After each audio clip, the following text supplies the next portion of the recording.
आज जो मसला है, ये सिख पंथ एक बहुत ही गंभीर मोड़ के ऊपर आज खड़ा हो गया और हमें ये नहीं मालूम पड़ रहा भी अब हम ये जो रोज़मर्रा का कचहरी का, पुलिस का ये नए नए फरमान आते हैं, ये जो बादल दल के अपॉइंटी हैं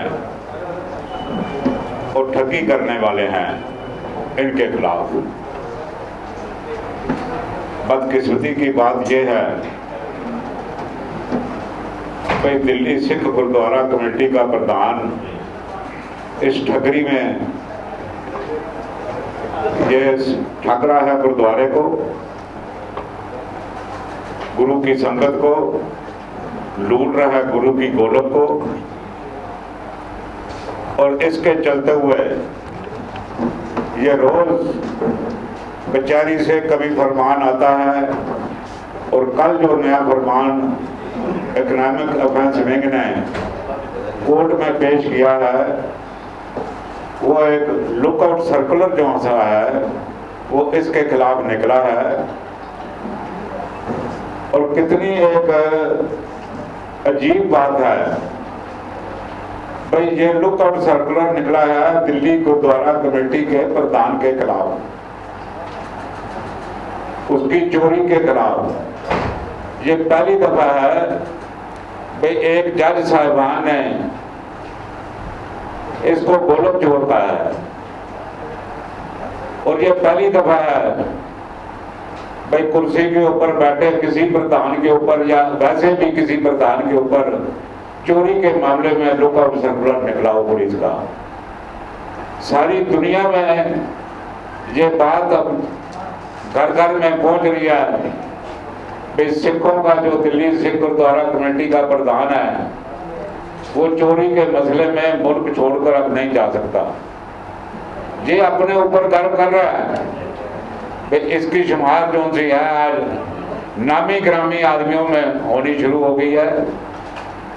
मेहुल चौकसी जैसे, विजय मलाया जैसे, नीरव मोदी जैसे अनेक तरह तरह के जो लोग भगोड़े हो चुके हैं। पर एक बात है भाई, कानून ने इन लोगों से सबक लिया है भाई, हम भागने के बाद शायद ना पकड़ सकें, तो उन्होंने इसको गिरफ्त में लाने के लिए पहले ही सर्कुलर जो सा लुकआउट नोटिस इशू किया है, जो सारी पोर्टों में, बंदरगाह में और हर कौन से बॉर्डर के ऊपर, जैसे कोई अभी कोई नेपाल का बॉर्डर है, पाकिस्तान का बॉर्डर है, भूटान का बॉर्डर है, ये इन बॉर्डर को भी क्रॉस जो है अब नहीं कर सकता। ये ऐसी विडंबना कोई सारी सिख कौम, दुनिया के सिख कौम आज शर्मसार हो रही है भाई। ये सिखों के कैसे प्रधान है? सबसे बड़ी बात यह है भाई, शहीदों की जत्थेबंदी कहने वाली है नहीं है। जो बादल दल का प्रधान है वो चुप बैठा हुआ है। जो बादल दल का सरपरस्त है सरदार प्रकाश सिंह बादल, वो चुप बैठा हुआ है। श्रोमणी कमेटी की प्रधान बीबी चुप बैठी हुई है। और सबसे अफसोस की बात है, हमारी धार्मिक संस्था के सबसे बड़े रहनुमा जत्थेदार साहबान भी जबान बंद करके बैठे हुए हैं, एक बात नहीं बोली। वो ये कहते हैं कल हमें सरकार के ऊपर विश्वास नहीं है, हम कहते हैं जत्थेदार साहब हमें आपके ऊपर विश्वास नहीं है, आप अपनी ड्यूटी नहीं निभा रहे हैं। बादल दल का प्रधान ड्यूटी नहीं निभा रहा, दिल्ली कमेटी का प्रधान बड़ी चोरी में फंसा हुआ है। करोड़ों रुपयों की चोरी जो उनसे इन्होंने करके करोड़ों अरबों रुपये जो उनसे इन्होंने खा लिए हैं। आपका ध्यान इस तरफ नहीं जा रहा? क्या ये गुरु की बेदबी नहीं है? गुरु के आगे मत्था टेकने वाले एक एक रुपया अपना तन काट के, गरीब आदमी जो पैसा अर्पित करता है गुरु महाराज को, अरदास करता है, उसके दिए हुए पैसे को खा जाना है, ये शोभा देता है किसी सिख को? किसी आम आदमी को नहीं शोभा देता, सिख को तो खैर बिल्कुल ही शोभा नहीं देता। मगर आपने कोई मुंह से एक लफ्ज़, हालांकि हम उम्मीद कर रहे थे, जब ये कल प्रेस कॉन्फ्रेंस कर रहे थे जथेदार साहब, तो हमने उसी वक्त पत्रकारों को लुकआउट नोटिस की कापी जो सी है वो व्हाट्सअप कर दी थी, और वो व्हाट्सअप कापी उन्होंने पढ़ भी दी, मगर जथेदार साहब ने कोई बात करने से इनकार कर दिया। हम इसकी चोरियों की गिनती जो सी है वो जरूर आपको करवाएंगे।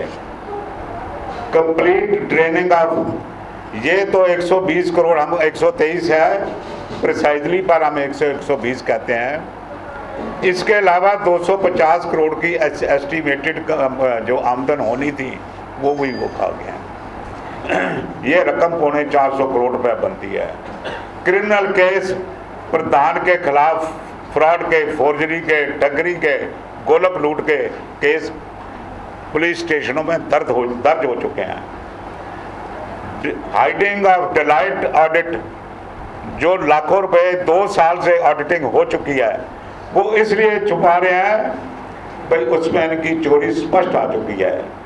जो पहली मद है उनकी, उन्होंने पहले लिखा जी आपकी जो बुक्स ऑफ अकाउंट्स हैं वो प्रॉपर नहीं लिखी गई हैं, आपकी किताबों में 30 लाख रुपया है पर आपके पास 3 पैसे भी नहीं हैं, वो पैसे कहाँ गए, इसका जवाब दीजिए।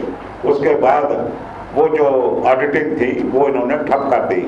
ऑडिटिंग हो चुकी है। ये बदकिस्मती ये है भाई, ये ऑडिटिंग की रिपोर्ट उन्हीं को देते हैं जो ऑडिटिंग करवाते हैं।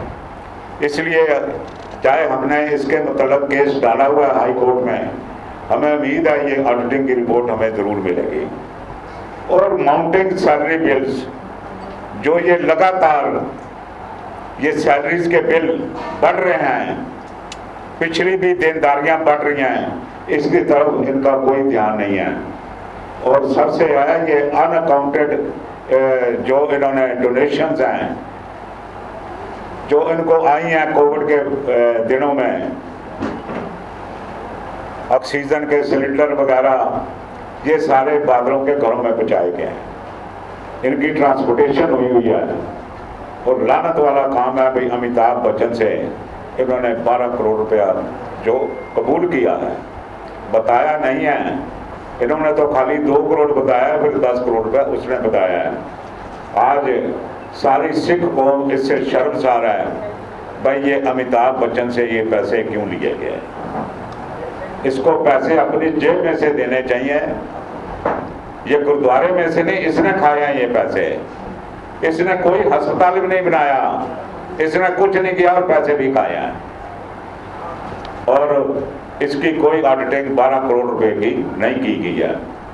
और जो नगर कीर्तन के वक्त इन्होंने पैसे की लूटमाट की है, हेड ग्रंथी बंगला साहब के जरिए, क्योंकि उसकी ड्यूटी लगी हुई थी पैसे मांगने की, एक्सपर्ट था वो पैसे मांगने में, इनके कहने पर उसने जितनी संगत को शपथ लगाई है वो सारा हिसाब जो सा इनको देना पड़ेगा। और अपने आप दे दें तो भी ठीक है, नहीं तो आने वाले समय में इनसे ये हिसाब जो सा वो लिया जाएगा और हिसाब इनको देना पड़ेगा। ये नहीं है खा के तुम सो जाओ चुप करके, ये गुरु का पैसा है। और जो पंथक मर्यादा को इन्होंने डैमेज किया है, गुरबाणी की सैंक्टिटी को डैमेज किया है, ये एक बहुत सिख कौम में अफसोसनाक बातें हैं। गुरुद्वारा बंगला साहब में करवा चौथ के करवाना, मूर्तियाँ नगर कीर्तन में मूर्तियाँ रखवाना, जैसे झांकियाँ निकलती हैं, सिख कौम को ये फ्लोरेंस नाइटिंगेल के गुरुद्वारे में केक काटना, ये जो है ये इन्होंने गुरुद्वारे की रियायत मर्यादा, सिक्की रियायत मर्यादा इन्होंने पूरी तरह से तहस-नहस कर दी है। और मैं संगत से अपील करूंगा कि आपको कोई भी एक्टिविटीज़ की गैर कानूनी नज़र आए तो ये हमें या पुलिस को ज़रूर खबर करें। मैं एक बात मैं अपील करता हूँ, बड़े मन से करता हूँ, दर्द वाले दिल से करता हूँ, बादलों बस कर दो, बस कर दो, मत लूटो और गुरुद्वारों को, मत लूटो कौम को। कौम बेहाल हो चुकी है, दर्द से भरी हुई है। खून के आंसू रो रही है, अब इनकी जान छोड़ दो। बोलो क्या लेना है तुमने एक दफा लेके जान। वन टाइम सेटलमेंट होती है ना, बताओ क्या वन टाइम सेटलमेंट है? कितने पैसे से तुम्हारा पेट भरेगा बता दो। हम कहेंगे बाकी बाद में देख लेंगे गुरुद्वारे, क्या उस संगत को लोग इकट्ठे करके हम आपको दे देंगे। बताओ क्या चाहिए तुम्हें?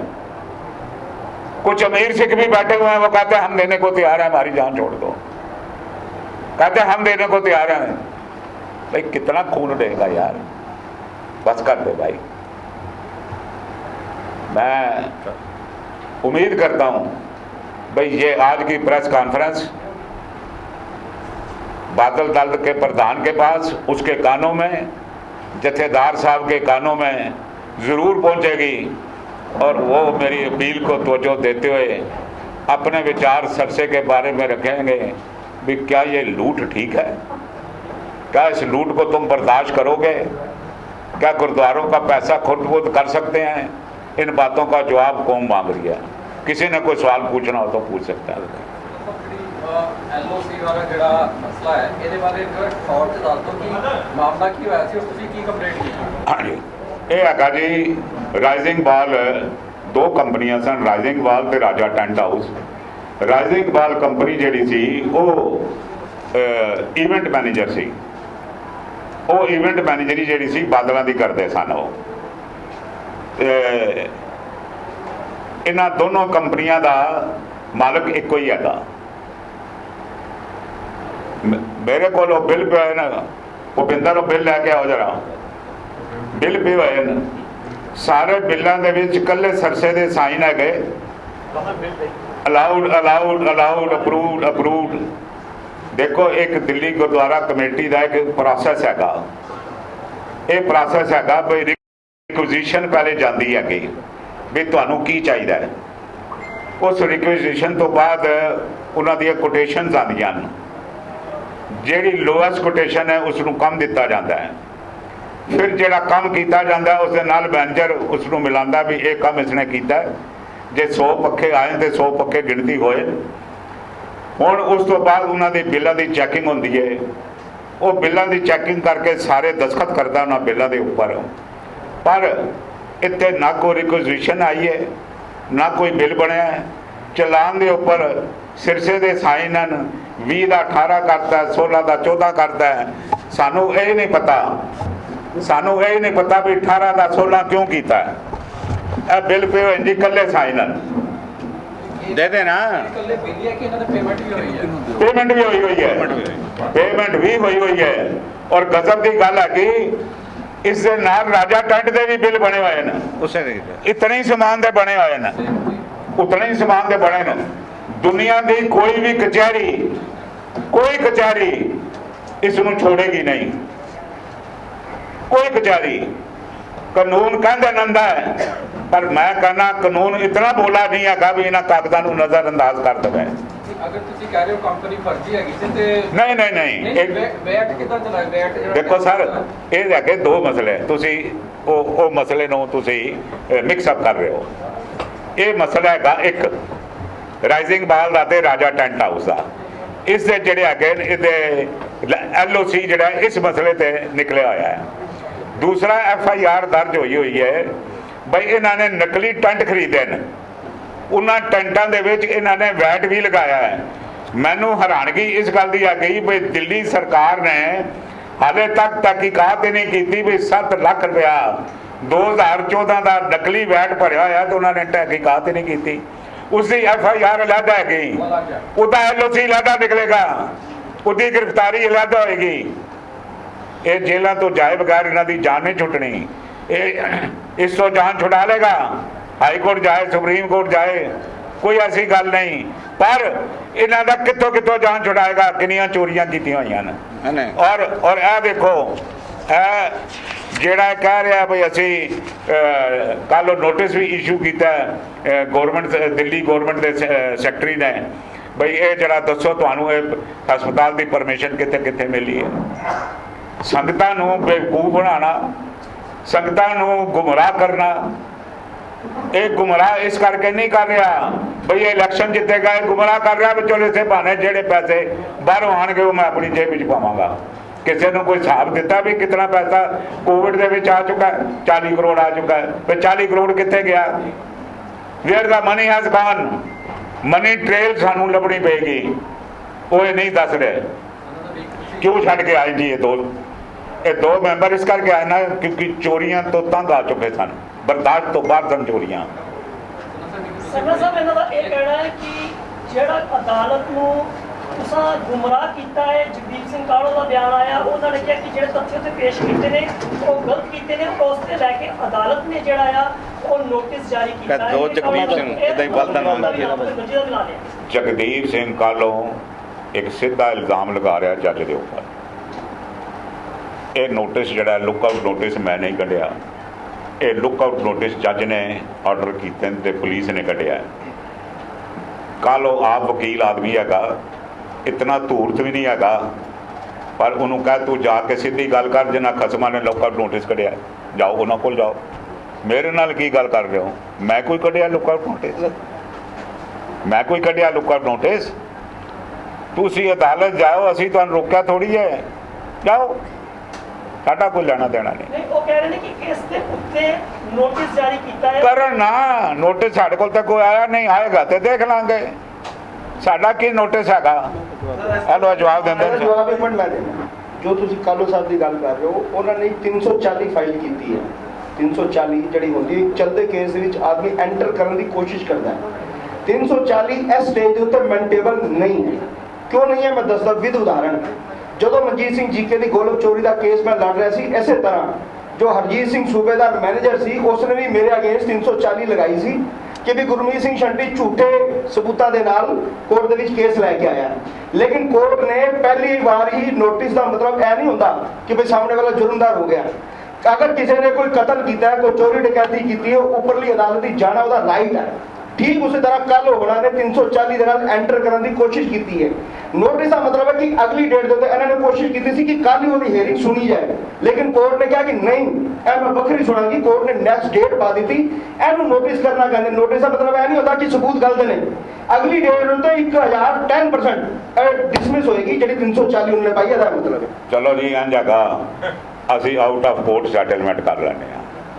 ਤੁਸੀਂ ਕਿਹਾ ਅਸੀਂ ਆਊਟ ਆਫ ਕੋਰਟ ਸੈਟਲਮੈਂਟ ਕਰ ਲੈਂਦੇ ਹਾਂ। ਦਿੱਲੀ ਦੇ ਕੋਈ 5 ਸਰਕਰਦਾ ਸਿੱਖ ਜਿਹੜੀ ਉਹਨਾਂ ਦੀ ਪਸੰਦ ਦੇ ਹੋਣ, ਆਓ ਬੈਠੋ, ਕਾਗਜ਼ ਵੇਖੋ। ਜੇ ਤੁਸੀਂ ਚੋਰ ਨਾ ਹੋ, ਅਸੀਂ ਤੁਹਾਡੇ ਕੋਲ ਮਾਫੀ ਵੀ ਮੰਗ ਲਾਂਗੇ ਔਰ ਅਸੀਂ ਇਲੈਕਸ਼ਨ ਅਰੇਨਾ ਤੋਂ ਵੀ ਬਾਹਰ ਹੋ ਜਾਵਾਂਗੇ। ਕਰੋ ਹਿੰਮਤ, ਨਹੀਂ ਤਾਂ ਤੁਸੀਂ ਦਫਾ ਹੋ ਜਾਣਾ। ਕਰੋ ਹਿੰਮਤ, ਆਓ, ਆਈ ਚੈਲੰਜ ਯੂ। ਸਾਡੀ ਤੁਸੀਂ ਬੜੀ ਵੱਡੀ ਗੱਲ ਇੱਥੇ ਕਹੀ ਹੈ ਕਿ ਜਿਹੜਾ ਸਾਨੂੰ ਅਕਾਲ ਦੇ ਜਥੇਦਾਰ ਤੇ ਵੀ ਵਿਸ਼ਵਾਸ ਨਹੀਂ ਹੈ, ਸਿਰਫ ਇਸੇ ਮਾਮਲੇ 'ਚ ਨਹੀਂ ਹੈ ਕਿ ਹੋਰ ਵੀ ਮਾਮਲਾ। ਇੱਕ ਸੈਕਿੰਡ ਦੇਣ ਦੇ ਯਾਰ। ਦੇਖੋ ਜੀ, ਜਥੇਦਾਰ ਦੀ ਜੋ ਅੱਜ ਤੱਕ ਦੀ ਕਾਰਗੁਜ਼ਾਰੀ ਸਾਹਮਣੇ ਆਈ ਹੈ, ਸਾਨੂੰ ਜਥੇਦਾਰ ਦੀ ਕਿਸੇ ਵੀ ਗੱਲ ਦੇ ਉੱਪਰ ਵਿਸ਼ਵਾਸ ਨਹੀਂ ਹੈਗਾ, ਕਿਉਂਕਿ ਸਾਡੇ ਨਾਲ ਜਥੇਦਾਰ ਨੇ 5 ਮਾਰਚ 2020 ਸਾਨੂੰ ਅਕਾਲ ਤਖਤ ਤੇ ਸੱਦ ਕੇ 10 ਬੰਦਿਆਂ ਨੂੰ ਬੁਲਾ ਕੇ ਉੱਥੇ ਜਥੇਦਾਰ ਨੇ ਖੁਦ ਕਿਹਾ, ਜਦ ਮੈਂ ਕਾਗਜ਼ ਜਥੇਦਾਰ ਸਾਹਿਬ ਅੱਗੇ ਰੱਖੇ, ਮੈਂ ਕਿਹਾ ਜਥੇਦਾਰ ਸਾਹਿਬ ਇਹ ਕਾਗਜ਼ਾਂ ਵੱਲ ਨਿਗਾਹ ਮਾਰੋ, ਕਹਿੰਦੇ ਚੋਰੀ ਬੜੀ ਵੱਡੀ ਹੈ ਤੇ ਮੈਂ ਇਹਦਾ ਫੈਸਲਾ ਹੁਣ ਨਹੀਂ ਕਰ ਸਕਦਾ, ਮੈਂ ਇਹਦੀ ਕਮੇਟੀ ਬਣਾ ਦੇਣਾ। ਕਮੇਟੀ ਮੈਂ 15 ਦਿਨਾਂ 'ਚ ਬਣਾਵਾਂਗਾ, 2 ਮਹੀਨੇ 'ਚ ਫੈਸਲਾ ਕਰਾਂਗਾ। ਫੈਸਲਾ ਜ਼ਰੂਰ ਕਰਾਂਗਾ, ਅਕਾਲ ਤਖਤ ਤੇ ਹੀ ਕਰਾਂਗਾ। ਕਿੱਥੇ ਗਈ ਕਮੇਟੀ ਤੇ ਕਿੱਥੇ ਗਏ ਫੈਸਲੇ? ਕਿਹੜੇ ਕਾਗਜ਼ ਦਿੱਤੇ ਗਏ ਸੀ ਉੱਥੇ ਦੱਸੋ। ਇਹ ਸਾਰੇ ਰਾਈਜ਼ਿੰਗ ਵਾਲ ਦੇ। ਕੋਰਟ ਅੱਜ ਕਹਿ ਰਿਹਾ ਤੂੰ ਚੋਰ ਹੈ, ਜਥੇਦਾਰ ਨੂੰ ਨਜ਼ਰ ਨਹੀਂ ਆ ਰਿਹਾ ਤੂੰ ਚੋਰ ਹੈ। ਇਹ ਗੱਲ ਹੈ, ਜਥੇਦਾਰ ਨੂੰ ਆ ਰਿਹਾ ਨਾ ਚੋਰ ਹੈਗਾ। ਦੇਖੋ ਗੱਲ ਹੈਗੀ ਜੀ, ਤੁਸੀਂ ਜਥੇਦਾਰ ਦਾ ਇਸ਼ੂ ਲਿਆ ਵੇ। ਰਵਿੰਦਰ ਸਿੰਘ ਨੇ ਕਿਹਾ ਕਿ ਮੈਨੂੰ ਜਥੇਦਾਰ ਤੇ ਇਤਬਾਰ ਨਹੀਂ ਹੈ, ਪਰ ਜਥੇਦਾਰ ਦਿੱਲੀ ਦੇ 5% ਸ਼ਖਸੀਅਤਾਂ ਨੂੰ ਬੁਲਾ ਕੇ ਇਹ ਕਰਾ ਲਵੇ ਅਸੀਂ ਜਥੇਦਾਰ ਤੇ ਇਤਬਾਰ ਕਰਾਂਗੇ। ਔਰ ਇਹ ਪਹਿਲੀ ਵਾਰ ਨਹੀਂ ਹੋਇਆ, ਅੱਗੇ ਵੀ ਅਕਾਲ ਤਖਤ ਦੇ ਜਥੇਦਾਰ ਨੇ ਇੱਕ ਸੰਤ ਸੀ, ਰੇਪ ਕੇਸ ਵਿੱਚ ਉਸ ਨੂੰ ਬਰੀ ਕੀਤਾ ਸੀ, ਅਦਾਲਤ ਨੇ ਸਜ਼ਾ ਦਿੱਤੀ ਸੀ। ਅੱਜ ਜਥੇਦਾਰ ਨੇ ਸਰਸੇ ਦੇ ਕੇਸ ਨੂੰ ਅਕਾਲ ਤਖਤ ਤੇ ਡਿਸਕਸ ਨਾ ਕਰਕੇ ਉਸ ਨੂੰ ਨਜ਼ਰਅੰਦਾਜ਼ ਕੀਤਾ ਔਰ ਅਦਾਲਤ ਐਕਸ਼ਨ ਲੈ ਰਹੀ ਹੈ। ਔਰ ਜੇ ਜਥੇਦਾਰ ਨੇ ਐਕਸ਼ਨ ਲਿਆ ਹੁੰਦਾ ਤਾਂ ਸਿੱਖਾਂ ਦੀ ਪੱਗ ਅੱਜ ਅਦਾਲਤਾਂ 'ਚ ਨਹੀਂ ਸੀ ਰੁਲਣੀ।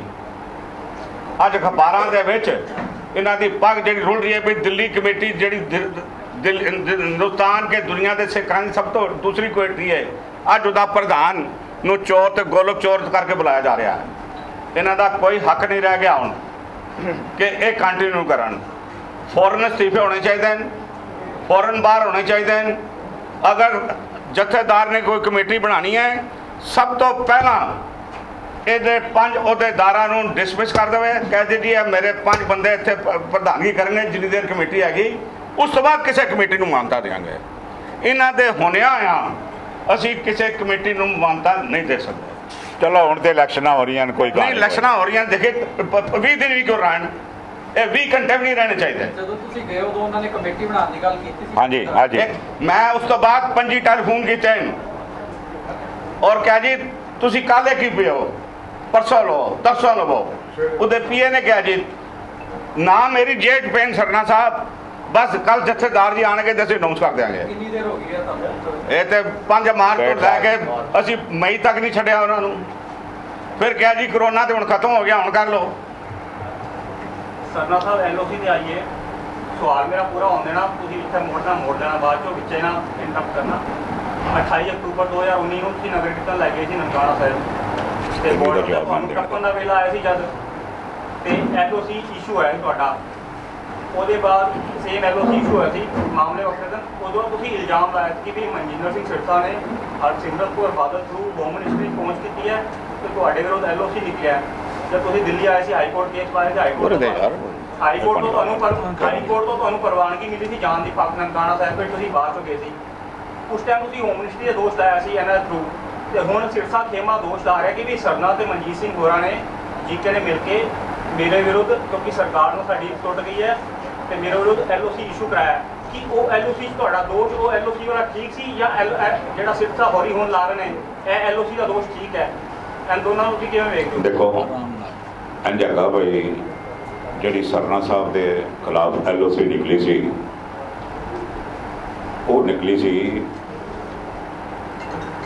ਆਪਣਾ 10 ਸਾਲ ਬਾਅਦ।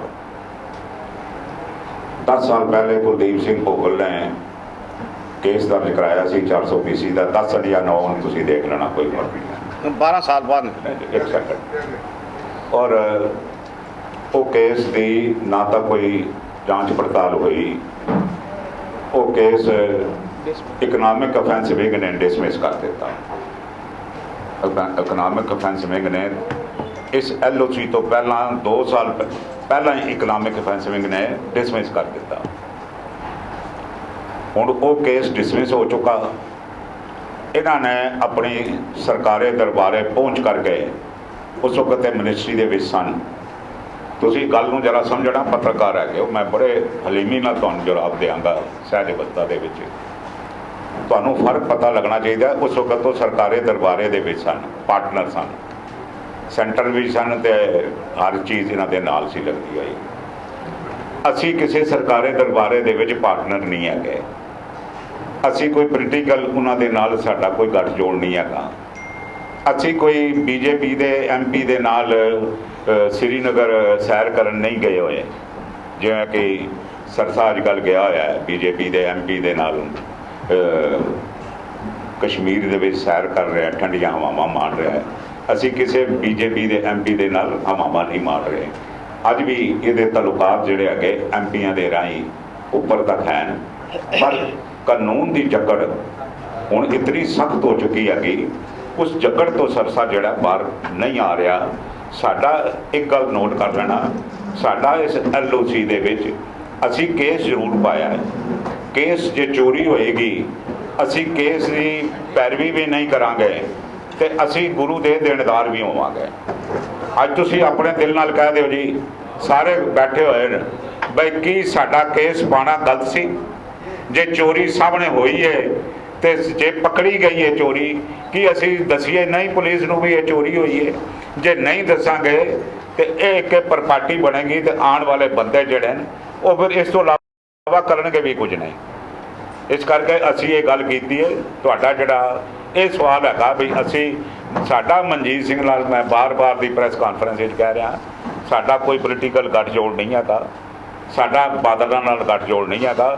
ਸਾਡਾ ਜਿਹੜਾ ਗੱਠਜੋੜ ਹੈਗਾ ਭਾਈ ਸਾਹਿਬ ਭਾਈ ਰਣਜੀਤ ਸਿੰਘ ਨਾਲ ਹੈਗਾ, ਔਰ ਉਹ ਹੈ, ਅਸੀਂ ਉਹਨੂੰ ਐਡਮਿਟ ਕਰ ਰਹੇ ਹਾਂ ਤੁਹਾਡੇ ਨਾਲ। ਕੋਈ ਉਹਨਾਂ ਬਾਰੇ ਕੋਈ ਗੱਲ ਹੈ ਤਾਂ ਸਾਡੇ ਕੋਲੋਂ ਪੁੱਛ ਲਓ। ਸਾਡੀ ਕੋਈ ਗੱਲ ਨਹੀਂ ਹੈਗੀ, ਨਾ ਮਨਜੀਤ ਸਿੰਘ ਨਾਲ ਹੈਗੀ, ਨਾ ਕਿਸੇ ਨਾਲ ਗੱਠਜੋੜ ਹੈਗੀ, ਨਾ ਸਾਡੇ ਸਰਕਾਰੀ ਦਰਬਾਰੇ ਗੱਲਬਾਤ ਹੈਗੀ, ਸਾਡਾ ਕੋਈ ਗੱਲ ਨਹੀਂ। ਹੋਰ ਕੁਝ ਗੱਲ ਕਿਸੇ ਪੁੱਛਣੀ ਹੋਵੇ ਜੀ?